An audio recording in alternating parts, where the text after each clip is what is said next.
असलहा शराब बरामदगी केस। इस्लामाबाद की मकामी अदालत का अली अमीन गंडापुर को गिरफ्तार करके पेश करने का हुक्म। अली अमीन गंडापुर की तिबी बुनियादों पर हाजिरी माफी की दरखास्त मुस्तरद।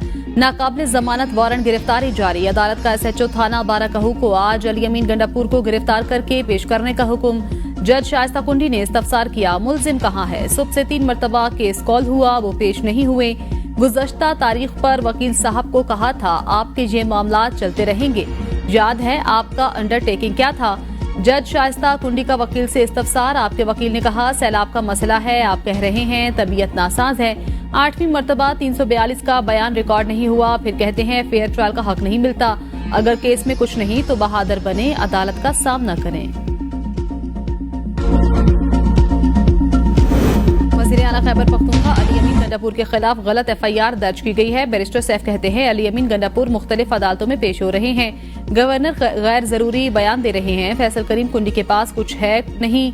करप्शन के इल्जामात पर तहकीकाती कमेटी ने एक वजीर को निकाला। गवर्नर बगैर किसी सबूत के वज़ीर आला पर इल्जामात लगा रहे हैं। हम जलसा करना चाहते हैं। इंतजामिया वजारत दाखिला छोटी चीजों पर बड़ा तासुर देते हैं।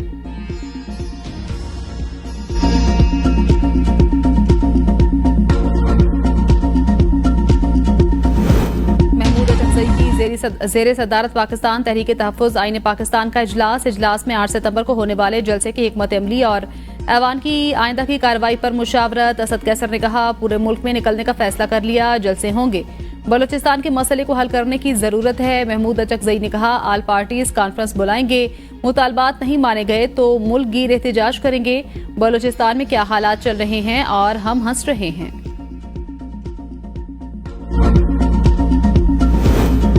बलूचिस्तान के मसले पर अपोजिशन की कुल जमाती कॉन्फ्रेंस में मुस्लिम लीग नून समेत तमाम सियासी जमातें शरीक होंगी। तर्जुमान तहरीक इंसाफ रऊफ हसन की ABN न्यूज के प्रोग्राम सवाल से आगे में गुफ्तगू। कहा एस्टेब्लिशमेंट से ताल्लुकात बहाल करना चाहते हैं। 8 सितंबर का जलसा किसी सूरत मनसूख नहीं होगा। अपोजिशन चाहती है अख्तर मेंगल पार्लियामेंट में मौजूद रहें। अख्तर मेंगल ने कहा वो अपोजिशन इत्तेहाद का हिस्सा रहेंगे।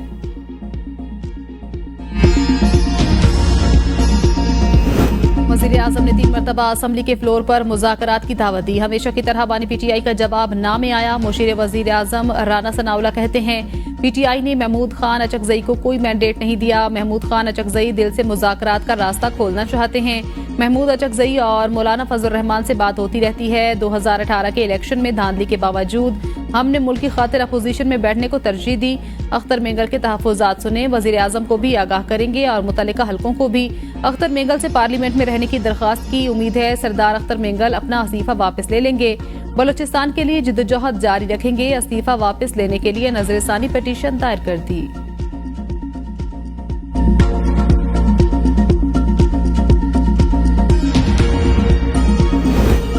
जस्टिस की एक्सटेंशन के लिए हुकूमत आखिरी हद तक जाएगी। हुकूमत ने जज की डिग्री का मामला छेड़कर बड़ी हिमाकत की। 40 साल बाद जज की डिग्री का जाली निकलना मजे का खेज। एतजाज अहसन कहते हैं अदालतों को दबाव में लाने के लिए हुकूमत कोशिश कर रही है। जब तक जजेस एक पेज पर नहीं होंगे इनकी कोई कदर नहीं होगी। बानी PTI को ट्रायल के लिए मिलिट्री कोर्ट्स में नहीं ले जाया जा सकता। मुमकिन नहीं बानी PTI को ट्रायल के लिए मिलिट्री कोर्ट्स ले जाया जाए। मैं एस्टेब्लिशमेंट से मुज़ाकरात के हक में नहीं। बानी PTI को एस्टेब्लिशमेंट से बात नहीं करनी चाहिए। नवाज शरीफ और शहबाज शरीफ फॉर्म 45 की वजह से सहमे हुए हैं।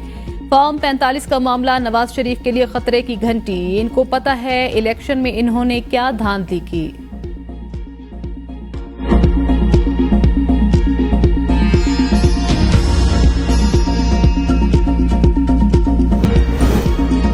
सरदार अख्तर मेंगल को मनाने में हुकूमत और अपोजिशन दोनों नाकाम। राना सनाउल्लाह की कयादत में हुकूमती वफ्द अख्तर मेंगल को मनाने पहुंचा। वफ्द में राना सनाउल्लाह, तारिक फजल चौधरी, उस्मान बादीनी, एजाज जाखरानी और खालिद मक्सी शामिल थे। अपोजिशन वफ्द में बैरिस्टर गोहर, असद कैसर, रऊफ हसन और दीगर शामिल थे। अख्तर मेंगल का इस्तीफा वापस लेने से इनकार। कहा इन्होंने मुझे कायल नहीं किया, मैंने इन्हें कायल किया। इस्तीफा वापस लेने का फैसला नहीं किया। बलूचिस्तान के हालात संगीन नोयत के हैं, फैसला वापस लेना मुश्किल। अब बातचीत का वक्त गुजर चुका। बलूचिस्तान के असल मसाइल को कोई समझना ही नहीं चाहता। बलूचिस्तान के इस्तेहसाल का मसला हर हुकूमत में उठाया। वफाकी हुकूमत बलूचिस्तान के मसाइल समझ नहीं पा रही। मैंने किसी मुश्किल जबान में बात नहीं की।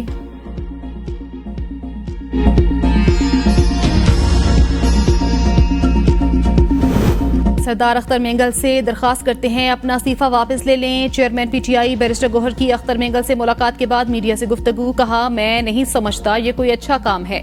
इनसे कहते हैं फैसले पर नजरसानी करें, असेंबली का फोरम मत छोड़ें। इस्तीफे देना एक मूवमेंट होती, ये पूरी दुनिया में होता है, लेकिन इस तरह एहतजाजन पार्लियामेंट छोड़ देना ठीक नहीं।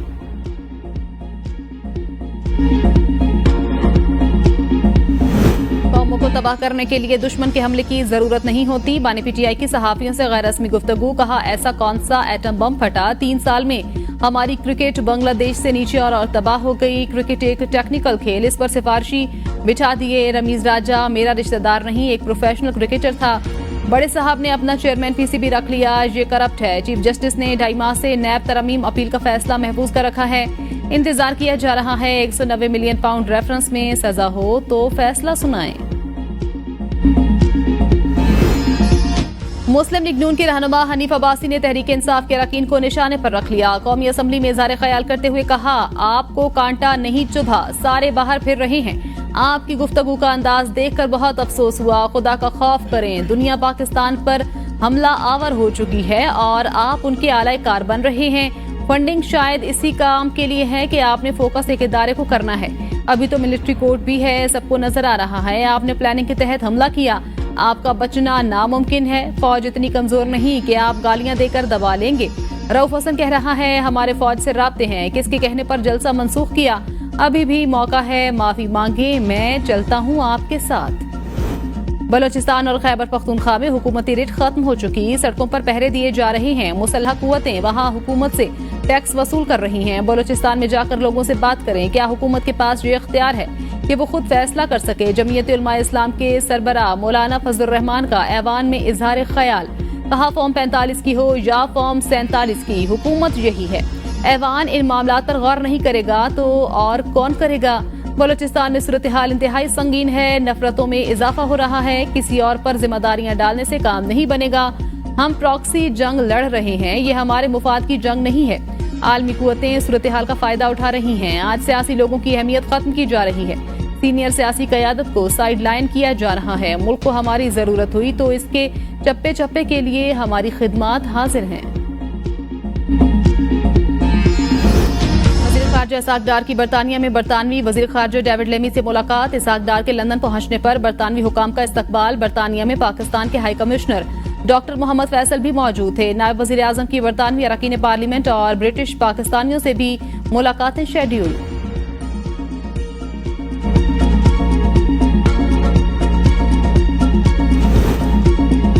पख्तूनख्वा में सियासी माहौल गर्म, वजीर आला और गवर्नर फिर आमने सामने, दोनों में महाजर आई। गवर्नर खैबर पख्तूनख्वा फैसल करीम कुंडी का वजीर आला अली अमीन गंडापुर से एतमाद का वोट लेने का मुतालबा। दावा किया है कि 2/3 अक्सरियत वाले वजीर आला खैबर पख्तूनख्वा अरकान असम्बली का एतमाद खो चुके हैं। मौजूदा हालात में अदम एतमाद की तहरीक आ सकती है। बतौर गवर्नर उन्हें असम्बली से एतमाद का वोट लेने का भी कह सकता हूँ। 2/3 अक्सरियत वाले वजीर आला अपनी असम्बली में जाने से कतरा रहे हैं। 4 मरतबा इजलास मुलतवी हो चुका। हमें बताया जाए कि मुशीर क्यों बदले जा रहे हैं। वजीर आला पर करप्शन के इल्जामात। गवर्नर खैबर पख्तूनख्वा फैसल करीम कुंडी को लीगल नोटिस जारी। वजीर आला अली अमीन गंडापुर के भाई मेंबर कौमी फैसल अमीन ने गवर्नर फैसल करीम कुंडी को 500 मिलियन हर्जाने का लीगल नोटिस भेज दिया। नोटिस में कहा गया, गवर्नर ने निजी टीवी के टॉक शो में वजीर आला और मुझ पर सूबे में करप्शन के इल्जामात लगाए। इल्जामात की वजह से मेरे और हमारे खानदान की साख को नुकसान पहुंचा। इल्जामात से सियासी किरदार कशी की कोशिश की गई। गवर्नर इल्जामात पर माफी मांगे, बसूरत दीगर 500 मिलियन हर्जाना। नवाज शरीफ पर फर्द जुर्म जनरल मुशर्रफ ने आयद की। उमर अयूब कहते हैं, सुप्रीम कोर्ट पर उनके वर्कर्स ने हमला किया। चीफ जस्टिस को हथकड़ियां लगाने का प्रोग्राम भी नवाज शरीफ ने किया। ख्वाजा आसिफ ने फौज के बारे में बात की थी। हनीफ अब्बासी ने मेरे खानदान के बारे में बात की। इन्होंने फॉरेन फंडिंग की बात की। पहले एफिडेरियन फंडिंग के बारे में बता दें।